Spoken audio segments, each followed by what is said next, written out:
Bonjour à tous, je m'appelle Lucas, bienvenue sur ma chaîne YouTube Écran Noir où on parle de chefs-d'œuvre du cinéma, de la bande dessinée. On n'en parle plus trop en ce moment parce que j'ai pas le temps, mais en tout cas, comme chaque fin d'année, depuis 5 ans.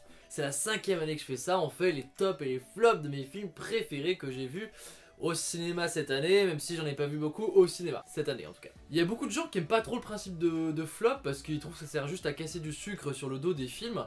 Moi c'est pas du tout mon accroche. Déjà 10 films c'est totalement arbitraire, mais c'est un truc qu'on s'impose chaque année, on garde ce même choix arbitraire et des fois ça nous pousse un petit peu dans nos retranchements parce que j'ai pas vu beaucoup de films cette année. Donc le fait d'avoir moins de films, ça peut influencer sur le fait qu'il y ait sûrement des films que vous avez jugés très corrects dans mon flop, mais c'est juste voilà, c'est des films qui m'ont pas plu et donc par rapport à ces 10 films que je choisis, je dois m'imposer des fois certains choix. Ça me permet déjà aussi de vous montrer un petit peu ce que moi j'aime pas, donc évidemment on va déconner, voilà, on va y aller, on va rentrer dans le lard un petit peu parce qu'il y a 2-3 films qui méritent de se faire tabasser. Mais le but c'est pas de chier sur le cinéma, moi j'aime le cinéma et puis voilà, c'est des films, ça pousse à des débats, ça fait vivre tout ça. Voilà, c'est aussi intéressant d'aller voir des mauvais films et puis ça vous permet aussi un petit peu de vous rendre compte voilà, de ce que moi j'aime pas, de ce qui m'a dérangé dans tel ou tel film. Mon flop film 2020 les amis. Vous pouvez commencer déjà à pleurer dans les chaumières. Évidemment le numéro 1 sera le film que j'ai le plus détesté cette année, vous avez compris le principe. Numéro 10, c'est le film Underwater. Underwater, c'est vraiment le film qui avait tout pour me séduire. C'est un film qui se passe dans les abysses, dans une base sous-marine. Moi, c'est un délire, mais que j'adore, mais totalement. Je suis archi fan de cette ambiance ultra pesante que tu peux avoir, la menace des profondeurs. C'est vraiment comme l'espace en fait. T'as ce truc là où t'es totalement isolé, sauf que la mer a ce truc là de terrifiant, que c'est vraiment un espace gigantesque, obscur, duquel tu ne sais pas ce qui peut surgir. Donc voilà, je suis totalement client. Les films Abyss, Sphère, c'est totalement mon délire. Enfin voilà, un de mes rêves c'est pouvoir faire un film qui se passe dans une base sous-marine, voilà. Et donc ce film avec Kristen Stewart, notamment Vincent Cassel, il y a Vincent Cassel, ça commence très bien. La scène d'intro, elle est énormissime. C'est Kristen Stewart qui est dans cette base sous-marine, tout le monde dort, elle est en train de se brosser les dents. Et d'un coup elle voit un filet d'eau qui coule du plafond. Et d'un coup tout le couloir à côté d'elle explose. Elle se met à courir et t'as une espèce d'énorme vague, elle se casse la gueule. Elle tape sur les alarmes, elle essaie de réveiller tout le monde, elle se jette dans l'ascenseur. L'ascenseur il est bloqué, il y a tout le monde qui se fait emporter par la vague, ils arrivent à fermer l'ascenseur au dernier moment, c'est ultra stressant, ultra stylé, ultra bien fait. Ça te met direct dedans, t'as pas d'explication, enfin vraiment un coup d'adrénaline dès le début quoi. Trop bien. Et le film ne cesse de présenter des choses qui moi pourraient m'intéresser, genre il y a un peu de Lovecraft, il y a même beaucoup de Lovecraft parce que t'as des espèces voilà, bon, je vais pas vous spoiler mais t'as des créatures, tout ça, voilà. Mais il y a du Lovecraft, il y a des gros clins d'œil à Lovecraft. Pour ceux qui ont vu la fin, vous m'avez compris. Le truc c'est que tout ce que j'attends dans ce film, je ne retrouve pas et le film ne se prend pas au sérieux. Le film assume son côté un peu série B médiocre, voilà, c'est un film que personne va regarder. Bah non les gars, vous avez un sujet passionnant. Et du coup les dialogues mais sont totalement insupportables. C'est vraiment nanardesque quoi en fait. Ce film a un vrai côté nanardesque qui est totalement malvenu parce que il y a du budget, les combinaisons sont stylées, les FX font le taf, il y a des moments de tension et tout ça. Mais vraiment les dialogues c'est vraiment pas possible quoi, les personnages sont totalement insupportables. Ça m'a sorti du truc. Je trouve que le film échoue aussi à faire peur. Alors que vraiment t'as des moments, à un moment ils marchent sur le fond sous-marin, dans leur scaphandre entouré d'eau. Et ils ont pour seul ciel l'obscurité totale de la mer quoi. Et ces scènes là qui pourraient être plein de tensions, tu sais pas ce qui rôde autour d'eux, ça marche pas quoi. Ça fait pas peur, c'est un peu ridicule. Ouais c'est con, moi je pense que ça aurait pu être un grand film et c'est un film qui se donne pas l'ambition artistique de ses moyens en fait. Il se dit juste ouais on va faire un film un peu beubeux, un peu série B, voilà, qui se prend pas la tête quoi, voilà, enfin pas très intéressant. Voilà, il y a des scènes d'action qui servent vraiment pas à grand chose alors que justement si on avait accès sur le côté un petit peu épouvante, tout l'environnement était parfait pour mettre ça en place quoi. Je veux pas vous dire que vous avez passé un horrible moment, moi j'ai pris dans ce film ce qu'il y avait à prendre. Si vous voulez regarder des films dans les fonds sous-marins, je pense à Abyss, je pense à Sphère. Si vous en connaissez d'autres, n'hésitez pas à les mettre dans les commentaires, ça m'intéresse. Numéro 9. Numéro 9, c'est le cas Richard Jewell.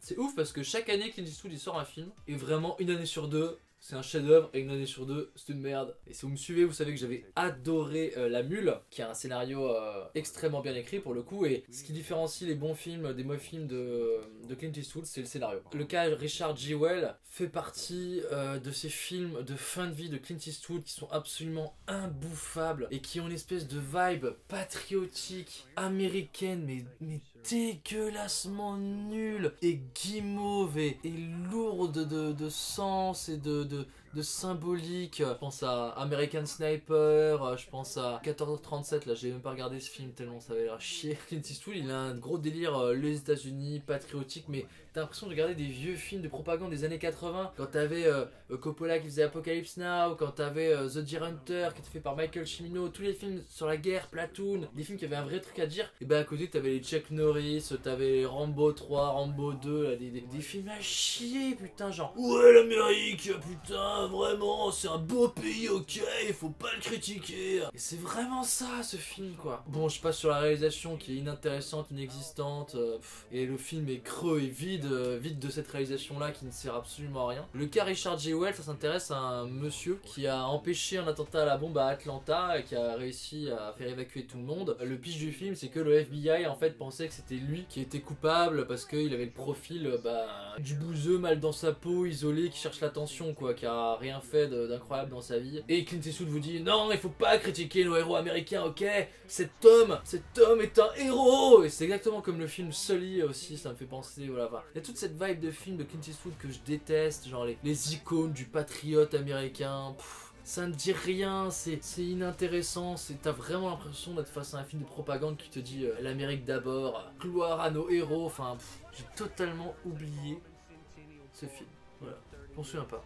Tellement ça m'a pas marqué parce que c'était long quoi, voilà, on me dit non c'est pas moi, ouais si c'est toi, non c'est pas moi, et à la fin ok c'est pas lui, voilà, l'Amérique. Non franchement imbouffable, je peux pas regarder ça moi, je déteste quoi. Clint Eastwood fait des putains de films écrits par des bons scénaristes quoi, des trucs clés en main, voilà, la mule.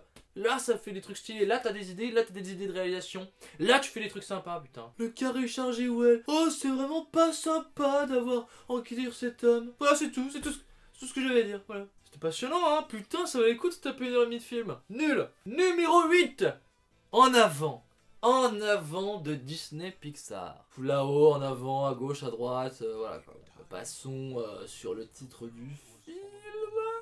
Je vais pas être méchant avec ce film parce que ça a quand même marché sur moi, voilà, je vais vous dire pourquoi j'ai pas aimé. Il n'empêche que le climax, la scène finale, ah j'avais les larmes aux yeux quoi. Ah j'ai cru que j'allais chialer. Ah ouais j'étais pas loin. J'étais vraiment pas loin, j'étais en mode, oh putain les bâtards. Oh là là. Ouais ok mais la scène finale, cette émotion qui est dégagée, j'ai envie de dire, n'a rien à voir avec le contexte du film, que je ne comprends pas en fait. Je pense que dans les studios, il y a dû avoir un imbroglio, ils ont dû avoir plusieurs scénarios, et ils se sont dit bon, on va pas faire ça, on va les mélanger, et on va créer une espèce de patchwork qui ne marche pas du tout. Onward, donc en avant, c'est l'histoire de deux frères, mais dans un monde fantastique, dans lequel il y a de la magie, il y a des licornes, enfin eux c'est des elfes, les personnages sont des elfes, il y a des manticores, il y a des trucs comme ça, sauf que c'est un monde de magie moderne, calqué sur notre modernité à nous. Donc il y a cette espèce d'univers que moi je trouve pas intéressant visuellement, voilà, je trouve que c'est pas beau, ça donne pas lieu à des belles images, ça donne pas lieu à des belles idées, et surtout c'est pas intéressant scénaristiquement. C'est un film qui se veut parler un peu d'une culture geek, à laquelle j'appartiens, voilà, très clairement, et qui pour le faire s'appuie sur le personnage du frère, qui est un espèce de gros geek qui joue à Donjons et Dragons dans sa camionnette, qui pousse des cris et qui pense faire de la magie alors que la magie n'existe plus. Je trouve que ça donne une image de ces gens, mais hyper cringe, hyper gênante. Du coup ça échoue à ce que ça veut faire, parce que tout le délire du film, c'est qu'il y a un des frères qui croit pas en la magie et l'autre frère va l'embrigader dans son aventure et va lui dire si regarde la magie c'est ça, la magie c'est l'aventure. Mais du coup il est juste gênant quoi. Tous les personnages fantastiques sont gênants, le gang de motardes fait, mais c'est pas beau, elles sont pas belles, elles sont pas bien designées, ça donne des scènes juste un peu ridicules. L'antre de la Manticore qui en fait est devenu un McDo, je sais pas ce que ça vous inspire mais c'est pas très intéressant, c'est pas très bien fait, tout est en demi-teinte, tout est raté, c'est pas un film qui a du cœur comme peut l'avoir Soul. C'est pas un film qui a une idée de base qui est parfaitement définie, parfaitement ancrée et qui te dit voilà, on va te faire découvrir un univers comme dans Coco, comme dans... tous les films Pixar c'est de la bombe de toute façon, voilà. Mais ce film là n'est pas mauvais, je vous dis les séquences émotions ont marché, mais ce côté aventure, grand voyage de deux frères qui essaient de retrouver leur père qui est revenu du monde des morts.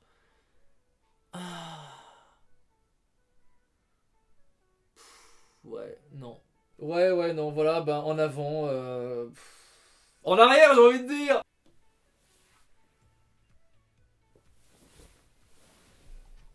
Excusez-moi, il y avait de la buée sur... Je sais pas pourquoi il y a de la buée. Il y avait de la buée sur mon objectif. Et du coup, tout était flou, voilà. Désolé. Ah, c'est les flop films, il se passe des trucs rigolos, voilà. Non, mais c'était trop bizarre. J'ai pas compris. Il y avait de la buée, bref. Numéro 7, je vais repositionner. Numéro 7, c'est Enragé. Je crois que le titre en anglais c'est Road Rage. C'est un film absolument exceptionnel. Avec la grande star Russell Crowe. Je suis totalement allé voir pour Russell Crowe, j'adore Russell Crowe. Et je me suis dit, waouh, le concept a l'air cool. C'est une femme sur l'autoroute, elle a passé une journée de merde. Elle double le mauvais gars au mauvais moment, parce que c'est un gros serial killer, il est complètement fou. Il se met à la traquer en voiture et il va se mettre à la défoncer. Je me dis, énorme clin d'œil et énorme hommage au film de Spielberg Duel, où un homme se fait poursuivre en voiture par un camion noir qui cherche à le tuer et on ne sait même pas pourquoi. Et ben non. Alors, je sais pas ce que ce film a dommage, mais dommage. Là non, ouais, c'était pas bien, c'était de la merde. Mais en fait, si vous voulez, c'était tellement raté et over the top que ça en est devenu un petit peu formidable quand même. Il y a une partie de moi qui s'est mis à aimer ce film parce que c'est un nanar en fait. Bon, c'est pas bien filmé, c'est pas beau, voilà, ça joue pas très bien, mais c'est tellement crescendo dans le n'importe quoi. À un moment, elle se fait courser par ce mec en voiture, il crée un énorme carambolage et elle appelle la police. Elle appelle la police pour lui dire qu'il y a un taré qui la poursuit, qui crée des carambolages, et la police lui dit non madame, on est trop occupé à régler ce problème de carambolage. Et bande de fils de pute, c'est lui qui l'a créé, oui mais on peut rien faire et tout. Mais le film ne cherche même pas à trouver d'excuses en fait à sa connerie quoi. C'est vraiment le scénariste s'est dit mais personne va y croire à ça. Ouais, et la suite, voilà, on n'a pas le temps de créer un truc un petit peu subtil. Voilà, catastrophique, ça cabotine dans tous les sens. Les scènes de bagnole sont même pas intéressantes, même pas bien filmées, il n'y a pas vraiment de tension. C'est too much quoi, c'est too much. Tu peux pas, en fait, tu peux pas y croire. Ça part d'un principe cool, mais c'est tellement ridicule que tu ne peux pas y croire. Voilà. J'ai rien d'autre à dire sur ce film, si ce n'est que il aurait dû se terminer plus vite. Attends, mais j'ai encore de la buée? C'est une blague? Il y a de la buée là. Il y a de la fucking buée. Putain, mais bon. Il est totalement en train de péter un câble, mon appareil photo. Mon appareil photo est en train de péter un câble. Qu'est-ce qui se passe, putain? Merde. Bon bah écoutez, je ne sais pas, malheureusement, voilà, j'ai enlevé un peu la buée, mais je dois continuer à tourner parce que j'ai pas vraiment le temps. Bah tout part en couille dans ce flop, y a pas que des films qui sont là nuls à chier, ma caméra est en train de totalement péter un câble. Ok. Let's go. Je vous disais donc Project Power avec Jamie Foxx, c'est un film totalement inintéressant. Je l'avais regardé parce que la bande-annonce était très stylée, très colorée sur Netflix, très punchy. C'est l'histoire d'une drogue, quand tu la prends ça te donne des super pouvoirs l'espace d'un instant. Sauf que c'est tellement peu créatif et inintéressant dans ce que ça raconte. Peu créatif parce que les pouvoirs c'est genre oh c'est un mec... Il a le pouvoir du caméléon, il peut devenir invisible. Il a le pouvoir de la salamandre, il peut lancer des flammes. C'est que des pouvoirs vus, déjà revus, 36 fois, 36 000 fois, quoi. Inintéressant, du coup ça crée pas des scènes très passionnantes. Il y a des scènes hyper awkward, il y a une scène où la gamine elle rappe, enfin... Putain, c'était hyper gênant. C'est le genre de film qui se veulent cool, vous voyez, ouais, c'est un film cool pour les jeunes. Et c'est con parce qu'il y a des bons acteurs, comme il s'appelle... Putain, ça y est, j'ai oublié son nom. Genre Joseph Gordon-Levitt. Très chouette acteur, voilà, qui joue là-dedans, qui a un personnage... Enfin, le trio aurait pu être intéressant, mais juste leurs personnages sont pas intéressants, justement, pas bien écrits. Et il y a tout ce délire de Jamie Foxx, qui a déjà eu un pouvoir, et en fait son pouvoir est tellement puissant qu'il faut pas qu'il le montre. Et donc on te fait monter la pression, tu vois, jusqu'à la fin, en mode, tu penses que son pouvoir c'est celui du lion, ou peut-être celui de la baleine, ou celui de l'éléphant, le pouvoir le plus fort qu'il puisse y avoir dans le monde entier. Et là en fait son pouvoir c'est celui... d'une petite crevette qui quand elle bat fort des nageoires, elle crée un jet d'une puissance et d'une chaleur de 1000 degrés qui fait tout fondre autour d'elle, voilà. Cette espèce de payoff à la fin qui te dit ouais en fait tu pensais que c'était un animal incroyable qui avait le pouvoir le plus fort, et ben non, même les plus petits des animaux ils ont des pouvoirs absolument incroyables, voilà. Il faut pas sous-estimer les crevettes, ok? Voilà, c'est ce que ce film m'a appris. On ne sous-estime pas les putains de crevettes. Bah sinon c'était 2 heures hyper chiantes, scène d'action pas très intéressante, utilisation des pouvoirs pas très intéressante, le final dans le bateau tellement long, ennui. Ce qui est quand même le dommage avec un film d'action de ce genre, que tu te dis je vais prendre un kiff total et ça va aller à donf et voilà je vais trouver ça énorme quoi. Ennui à mourir. Numéro 5, alors c'est génial parce que ce flop je l'avais déjà enregistré, j'ai eu des bugs, tout ça, j'ai préféré le refaire et du coup j'ai pu sortir mon top et j'ai pu voir les commentaires sous mon top et il y a quelqu'un qui me suit depuis longtemps, AV Oscar, hein, dis-moi si je me trompe mais il me semble que c'est bien ça, AV Oscar, qui me laisse toujours des commentaires super sympas.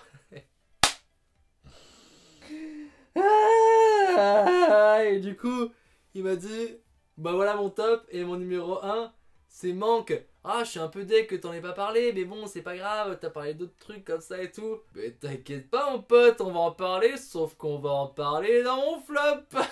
Mon numéro 4, c'est le dernier film de David Fincher, c'est Manque. Pourquoi je trouve ce film totalement raté? Enfin, je peux pas dire qu'il est raté, juste totalement inutile, totalement vide. Ce film ne m'a rien donné en fait, voilà. Ne m'a rien donné, je n'ai rien appris, voilà. Alors ça me fait chier parce que David Fincher c'est quelqu'un, je me suis toujours dit cet homme a une carrière parfaite. Vous connaissez Seven, Zodiac, Gone Girl, voilà tous les films, il y en a plein d'autres hein, mais tous les films de David Fincher je les trouve super chouettes. C'est vraiment son film entre guillemets, son film d'auteur, mais qui ne raconte rien en fait. Et je suis le public cible parce que ça parle du scénariste qui a écrit Citizen Kane, ça parle du processus d'écriture du film Citizen Kane d'Orson Welles, qui est moi un de mes films préférés. Quand j'avais fait mon top 100, je crois qu'il était 101ème ou quelque chose comme ça, donc il était pas passé loin. Citizen Kane, vraiment j'adore, plus je le revois, plus j'adore ce film. Si vous n'avez pas vu Citizen Kane, c'est un des premiers très grands films d'auteur dans le monde. Je comprends, si tu me dis un jour Citizen Kane c'est mon film préféré, je dis ok, ouais, ok, pas de soucis. Et donc ce film parle de ça, de ce processus d'écriture. Mais à aucun moment dans ce processus d'écriture et dans le scénario, je n'ai vu un début, une suite d'événements, une suite de péripéties qui mettraient à mal l'écriture de ce scénario, et une fin qui permettrait une belle conclusion sur justement l'écriture de ce scénario. Je n'ai pas vu ça. Quand le film s'est terminé, j'ai vraiment eu cette réaction-là de me dire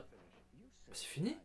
Parce que pour moi, la scène de fin, la scène climax du banquet qui pour le coup est vraiment très chouette, vraiment bien écrite, vraiment bien mise en scène, vraiment prenante et tout ça, pour moi c'était le début de quelque chose d'intéressant. Pour moi c'était vraiment la scène d'intro de ça, je me dis ah ça y est, le film commence. Et boum, le film 2 minutes après est terminé et moi je suis comme un connard devant mon écran en train de me dire quoi? C'est fini? Mais c'est pas possible! Le film il a commencé! Elle est où la deuxième moitié? Alors peut-être que je me suis foiré, il y a la deuxième moitié qui va sortir bientôt. Mais j'ai été eu! J'aurais payé pour voir ça au cinéma. Je me dis rendez-moi mon argent, j'ai une putain de moitié de film! Non! Et je suis le public cible parce que c'est un film qui parle des studios américains dans les années 30-40, qui parle de tous ces gens-là, voilà, les grands producteurs, Cécile B2000, les grands studios, tout ça je connais, la MGM, machin. J'ai fait des études de cinéma, je suis exactement le public cible de ce truc-là. C'est un film qui te fait du name dropping, mais toutes les 3 minutes, et je connais tout le monde. Dès qu'il y a un acteur qui est cité, dès qu'il y a un producteur qui est cité, je le connais. Mais ça n'a aucun intérêt. Aucun. Rien. Juste à des moments, ils croisent, voilà, tel producteur qui est un petit peu méchant, et on le revoit 2 scènes plus tard dans une scène de Nouvel An. Ils disent ouais, on va pas produire votre film, si on va le produire. Non, peut-être que je me suis endormi pendant le film, ce qui m'a fait rater l'intégralité de ce qui était intéressant. Mais c'est une suite de scènes qui n'apportent rien. Il y a sans arrêt des nouveaux personnages, Charles Dance, sa fille ou sa femme, je sais plus, la blonde là qui est jouée par Amanda Seyfried, qui ne m'apportent rien. Le personnage a tout un délire sur le fait qu'il ait la jambe cassée, qu'il soit alité pour écrire son truc. Ça n'a aucun intérêt sur l'intrigue. Il y a tout un délire avec la femme qui s'occupe de lui, son infirmière personnelle, qui découvre que son compagnon est peut-être mort pendant la guerre. Ça n'apporte rien. Si ce n'est que Manque est peut-être un personnage un peu trop incisif. Ah! Expliquez-moi ce que raconte ce film. Expliquez-moi ce que raconte ce film, à part un scénariste un peu incisif qui se retrouve face à ses contradictions. C'est pas intéressant. Putain, dans le même genre ils avaient fait Dalton Trumbo, le film avec l'acteur qui joue dans Breaking Bad là, voilà, sur sur un scénariste qui doit écrire pendant la chasse aux sorcières. Et là, c'était passionnant. C'était passionnant parce que le film te racontait quelque chose, quoi. Manque le noir et blanc, mais ne sert à que dalle. La photographie dans ce film, à part pour faire un effet un peu vieillot, regardez, c'est des studios de cinéma, bah, la photographie, c'est la pire que j'ai vue dans un film de David Fincher. C'est un noir et blanc chum, inutile, qui ne raconte rien. Voilà. Si c'était un côté un peu, oh, c'est rétro, c'est vieillot, c'est en noir et blanc. Ah, franchement, avec Oscar, explique-moi. Tu as roue libre total pour m'écrire un pavé pourquoi ce film est un chef-d'œuvre et pourquoi c'était ton numéro 1. Parce que vraiment, vraiment le vide intersidéral. Ils auraient dû l'appeler intersidéral. Voilà. Vide intersidéral. Merci David Fincher.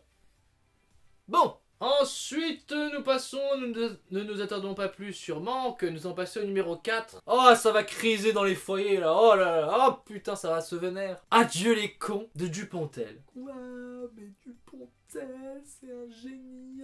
Oui, Dupontel, Albert Dupontel, moi je trouve que c'est un génie. Je suis le premier à l'encenser, je trouve que c'est une des plus grandes bouffées d'air frais dans le cinéma français. Je trouve que c'est un grand monsieur, très bon acteur, qui a une créativité débordante, mais là je trouve que c'est un échec total. Je trouve que ce film se casse la gueule, mais du plus bel effet. Pourquoi? Bah parce que c'est un film drôle et que j'ai pas ri. Après peut-être que j'ai pas d'humour, mais je me permets quand même de dire que ça se paraît pas beaucoup non plus dans la salle. Le film ne m'a pas ému, le film ne m'a pas fait sourire même de base, et surtout le film est un espèce d'imbroglio, comme en avant. Le patchwork de milliers d'idées artistiques à la seconde, mais qui n'arrive pas à créer un tout cohérent. Je m'explique. Le film a déjà une direction artistique un petit peu bizarre au niveau des lumières, au niveau de... Ça change tout le temps en fait, c'est un film qui n'arrête pas d'évoluer. Moi je trouve qu'Albert Dupontel il a fait des grands films. Si vous regardez mes tops et mes flops, bah, si vous vous rappelez, mais Au revoir là-haut, ça avait fini très haut dans mon classement d'une année. Très haut. Donc je trouve que c'est un grand réalisateur. Mais là si vous voulez, c'est pas un film déjà qui a une cohésion dans sa réalisation. Ça aurait pu créer l'effet, regarde j'ai 10 000 idées à la seconde, c'est un film hyper créatif et tout ça, mais ça fait juste un film bancal, très bizarre à regarder, qui n'arrête pas de changer d'idées de réalisation et d'idées d'ambiance. C'est tout con, mais à un moment il y a une course poursuite qui est filmée tout à fait classique et d'un coup ils sont en train de descendre ou de monter un escalier en colimaçon et t'as un plan hyper complexe où la caméra tourne autour de l'escalier, où je pense que c'est l'escalier qui tourne et la caméra qui est fixe pour créer un effet un petit peu artistique, mais juste ça n'a aucun intérêt en fait. Ça ne te dit rien ce qui est en train de se passer. Pire que ça en fait, c'est tellement visuellement bizarre ce plan de l'escalier bah, que ça te sort du truc parce que d'un coup tu te dis attends mais pourquoi c'est filmé comme ça, pourquoi d'un coup il y a ça, donc ça te sort dans l'intrigue, tu n'arrives plus à être plongé dans l'intrigue en fait. Les blagues sont à base un mec aveugle qui se prend des murs quoi. Ah il s'est pris un mur, il est aveugle, il s'est pris un mur, il s'est fait mal. Vraiment je m'attendais à chaque seconde à ce que cet homme glisse sur une peau de banane et que la salle finisse en larmes de rire. Non mais vraiment c'est pas drôle, c'est pas drôle. Le seul truc je trouve qui marche c'est la critique un peu sociale où le mec essaie de se suicider et en fait il met un coup de fusil sans faire exprès dans son collègue, voilà. Je me souviens si quand même avoir ri, je me souviens le flic m'a fait rire, mais je sais plus pourquoi. J'ai oublié les blagues du flic, mais je sais plus pourquoi ça me faisait rire. Peut-être parce que c'était absurdement con, il y avait un truc un peu comme ça. Mais oui, voilà, ça m'a fait rire. Donc la réalisation est chelou, et je vous ai donné qu'un exemple, et vraiment ça va dans tous les sens. Le scénario est pas très bien ficelé, l'idée de base est un petit peu pas très intéressante. C'est ce mec qui s'occupe de la sécurité informatique qui va devoir aider cette femme qui cherche à retrouver son enfant. Bah, c'est deux univers qui vont pas trop ensemble en fait, et je vois bien ce qu'on essaie de dire, ah ouais, la société elle a été cruelle envers nous, mais juste c'est deux trucs qui ne se marient pas très bien pour parler de ce sujet là en fait. Et les séquences émotions à la fin ne marchent pas à la scène finale, mais oh là là, c'était... mais ridicule. C'est vraiment sur le parking là, ils sont braqués par les flics, il y a aucune menace, hein, vraiment aucune menace, et les flics sont là, bouge pas, je vais te flaguer, putain! Fais pas le con, arrête! Pose que t'as, là! Et ils ont rien dans la main, évidemment, et ils s'avancent tous les deux dans la lumière, et ils disent, putain, voilà, on en a marre de cette vie, ouais, la vie, elle était dégueulasse avec nous, et ben on baise la vie! Et ils se donnent la main, et ils regardent la caméra, et ils font, adieu les cons, ouais! Et ils braquent leur flingue sur les flics, et bam, bam, bam, bam, bam, bam, bam! Les noirs, ils se font tuer, non!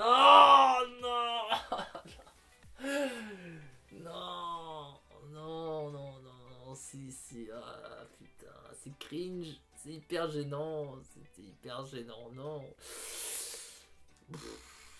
J'adore Virginie Efira en plus. J'adore cette actrice, je trouve que c'est vraiment une actrice. Ah ouais, je baille, je me souviens de film, ça m'emmerde. J'ai un sursaut de... Ah c'est vrai, je m'étais bien fait chier devant ce film quand même. Mais Virginie Efira top, enfin les acteurs sont top, sont de très bons acteurs, mais ça a vraiment une patte film français, film humoristique français avec plein de bons sentiments et de belles valeurs et des blagues quoi, ouais. Ah, quand c'est un homme aveugle qui conduit une voiture, mais des torrents de rire qui se déversaient de ma bouche, c'était absolument incroyable. C'était pas drôle, c'était pas bien, c'était adieu les cons. Numéro... Oh putain non, numéro 3. J'ai pas envie de parler de ça, j'avais oublié que j'avais mis ça dans mon flop. J'ai pas envie de parler de ce film. Hold Up.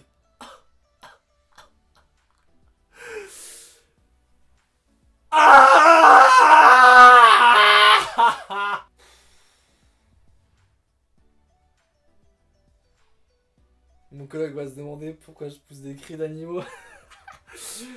Hold Up. Si vous voulez, c'est pas tant le film en lui-même qui m'a saoulé, parce que c'est une merde quoi, voilà. Je vais vous dire, bon, je vais vous en parler évidemment, on va y revenir, je vais vous expliquer pourquoi ce film est pas bien, pourquoi c'est n'importe quoi. Mais c'est pas tant ça qui m'a saoulé, qui me fait le mettre si haut, parce que vraiment, moi, quand je l'ai regardé, je me suis dit, évidemment, c'est une énorme bullshitterie totale, c'est un ramassis de conneries et d'interviews de professeur Foldingo. Bon, le film a été débunké, voilà, dans tous les sens, il s'est fait tabasser vraiment au sol de tous les côtés, voilà, bon bref. Mais en fait, ce qui m'a vraiment presque fait de la peine, en fait, c'est la réaction des gens et le nombre de personnes qui se sont mis à valider les théories qui étaient instillées dans ce film, à en reprendre les thèses, à les défendre sur les réseaux sociaux. Les gens n'ont plus aucun recul sur ce qu'ils regardent, en fait. Ça m'a fait vraiment de la peine parce que je me suis dit, mais les gens prennent... J'en parlais aussi dans le top, en parlant de mon film préféré, les gens prennent l'information qu'on leur donne de manière brute, sans aucune critique, sans aucun recul. Pour ces gens-là, l'image valide la réalité. Et c'est terrifiant en fait Ça me rappelle quand Kubrick faisait un faux documentaire faire croire que l'homme n'avait jamais marché sur la Lune, mais on est sur ce genre de délire là quoi. Et c'était génial parce que ça vous montrait justement que tu peux être manipulé, on peut te faire croire à plein de choses. La réaction des gens est absolument terrifiante quoi. Et c'est ça qui est ouf parce que je me dis tout le monde a accès à une caméra, tout le monde a un téléphone, tout le monde a un Instagram. Vous avez eu ce truc là de se dire qu'il allait y avoir une conscience de l'image qui allait se développer avec ça. Ben évidemment c'est tout le contraire qui s'est produit et c'est hyper dangereux et c'est hyper nocif quoi parce que les gens ne savent plus critiquer ce qu'ils voient et surtout ils ne savent pas critiquer la manière dont ça leur est montré. Quelque part j'ai envie de vous dire que le film dans ce qu'il voulait faire a été bien foutu parce que ça commence sur des thèses et des débats qui sont un petit peu sensés, j'ai envie de dire intéressants. La première heure, par exemple, ça va parler des conflits d'intérêts qu'il peut y avoir entre les grands laboratoires pharmaceutiques qui ont pour but de faire du profit, ce qui est assez un peu incompatible avec le domaine de la santé, on va pas se mentir. Et donc ils disent oui,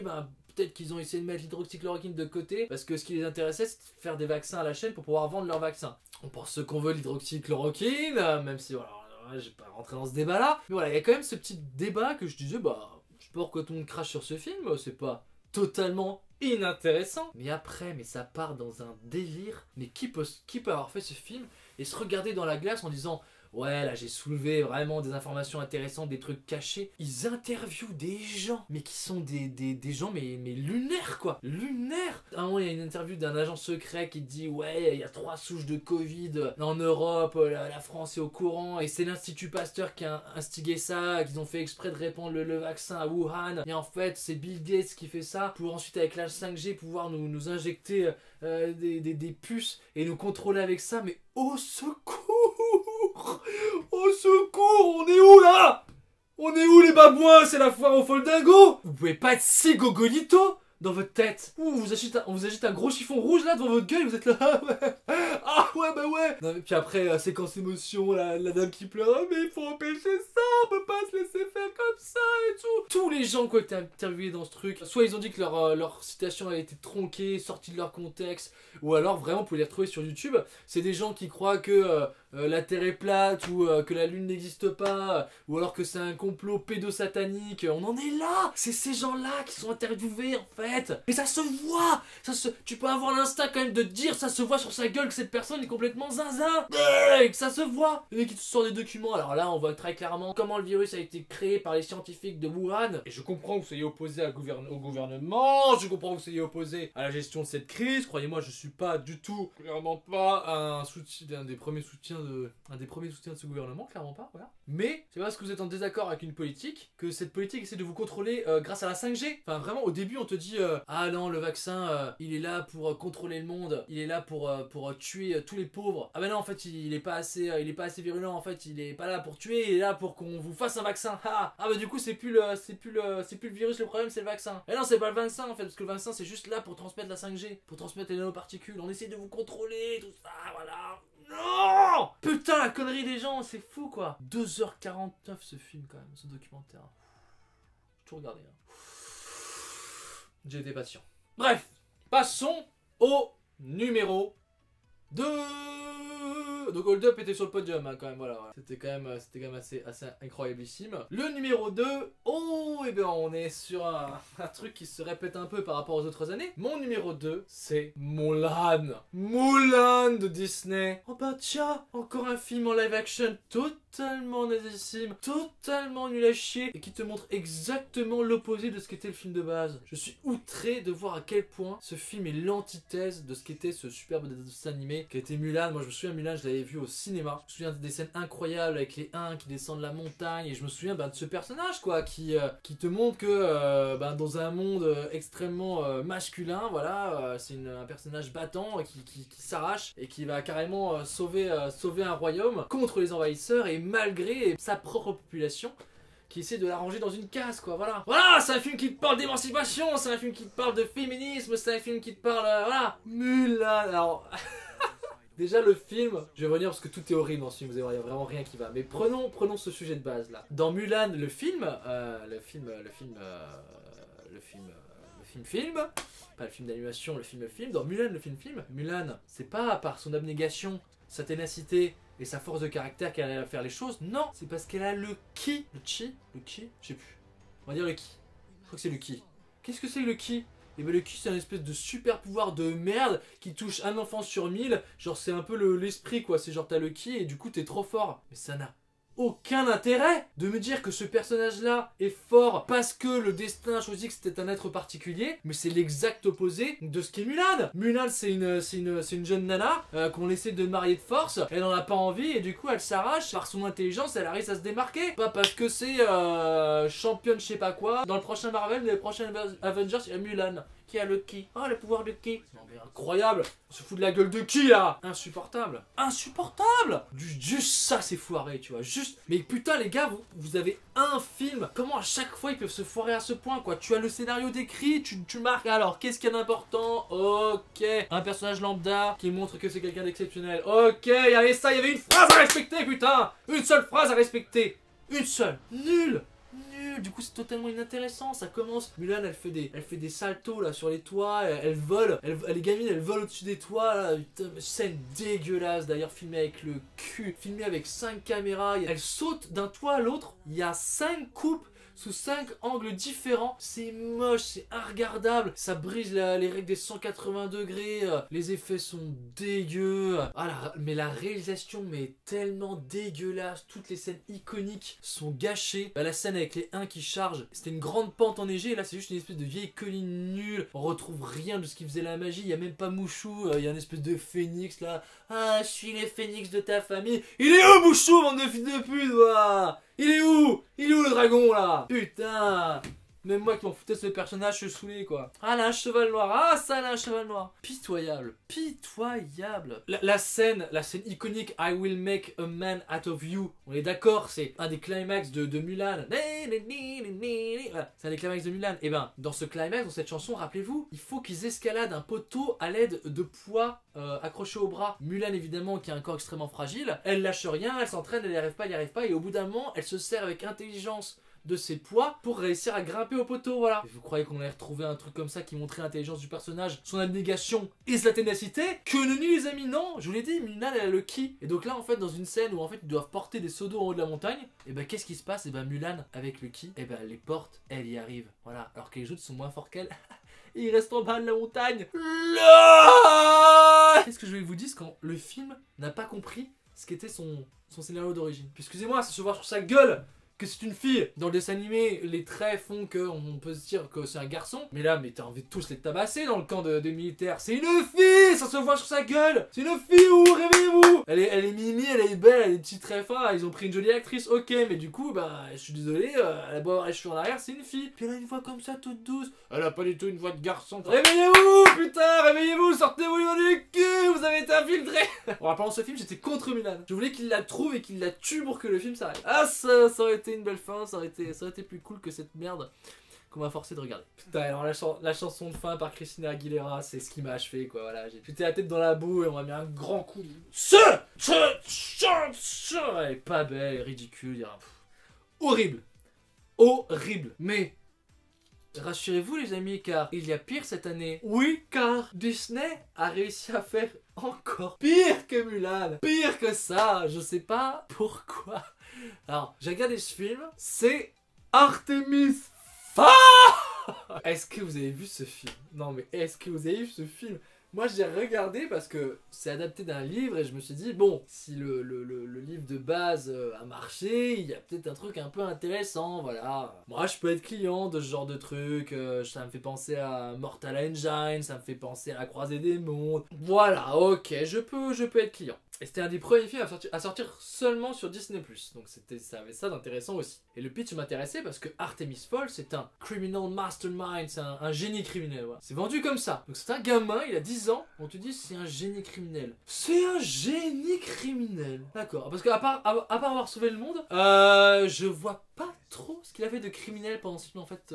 Voilà. Ah si, ouais. Non, il a mis des costards avec des lunettes noires. Ouais. Ah, oh là là. Putain, on est sur du grand banditisme là. Voilà. Ah, à un moment il fait du surf alors qu'il y a le drapeau jaune qui te dit attention, danger. C'est pas très bien de surfer. Voilà. Non mais c'est ça. Non mais le film se fout de ta gueule et très clairement on te dit au début je m'appelle Artemis Fowl, je suis un grand génie criminel. Tu le vois sauver le monde et à la fin ce petit bâtard regarde la caméra et te dit Artemis Fowl, génie criminel. Change. T'es qui là, putain? Ah chier, bordel. Il faut le voir mal jouer, ce petit connard. Mais qu'est-ce qu'il joue mal, l'acteur? Oh putain. Ça faisait longtemps que j'avais pas eu une expérience d'acting si catastrophique. Mais c'est pas le seul, hein. C'est la foire aux gens qui jouent mal. Enfin, c'est cringe. J'ai dit beaucoup de fois cringe, hein, mais vraiment. Vous pouvez vous mater ce film pour voir à quel point c'est possible de mal jouer quand on est un jeune adolescent. Quand on est un adulte aussi. Il y a ce personnage, mais dégueulasse, qui écarte sa bouche. C'est une espèce de taupe et ça lui permet de creuser dans le sol. Et en fait, quand il creuse dans le sol, et ben il proute de la terre. La terre lui ressort par le cul. Et la caméra filme cet instant-là et t'as vraiment la terre qui te part dans le visage, quoi. Non mais déjà je passe un mauvais moment, c'est pas non plus la peine de me chier littéralement à la gueule, quoi. Ce film m'a prouté à la gueule. Ce film m'a dit je suis une merde. Ah, c'était drôle, hein. Mon personnage il t'a chié dans le visage. Bah non. Expérience assez désagréable, je dois avouer. Tout est raté dans ce film. Quand le climax du film se lance, je réalise, je me dis ah mais c'est ça le climax. Ça va vraiment se passer dans ce manoir minable avec ces personnages inintéressants, ces enjeux absolument abscons.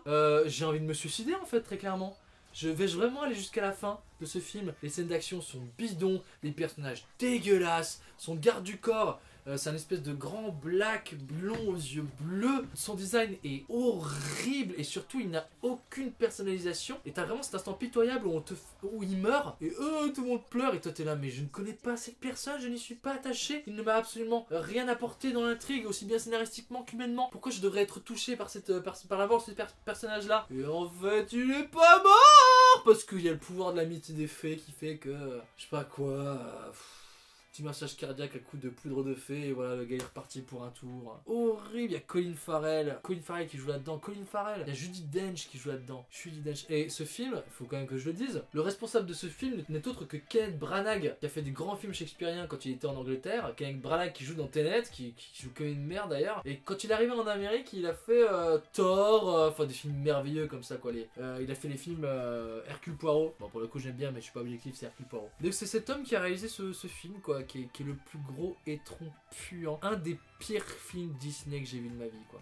Tout est raté. La réalisation c'est moche, les lumières c'est moche, ça joue mal, l'histoire est nulle, on te pète à la gueule. Et on se fout de ta gueule en disant je suis un génie criminel. Donc t'as résolu 3 énigmes, Quelque part, je l'avais trouvé tellement haché que je l'avais carrément oublié. Et c'est en cherchant les pires films de l'année, je suis retombé dessus et j'ai dit mais putain, c'est vrai que ce film existe. Ce film existe, Artemis Fowl quoi. Il y a des centaures, ils sont dégueulasses. Le pays des fées est moche, les costumes sont moches. C'était une merde sans nom, n'infligez pas ça à vos enfants. C'était Artemis Fowl. Artemis Fowl. Voilà les amis, c'était mon flop film de cette année 2020. J'espère que ça vous a plu et que vous avez découvert des trucs rigolos. C'est la mort dans l'âme, après m'être rappelé toutes ces horreurs, que je vous dis à l'année prochaine pour le top et le flop film de l'année 2021. Oui, à plus.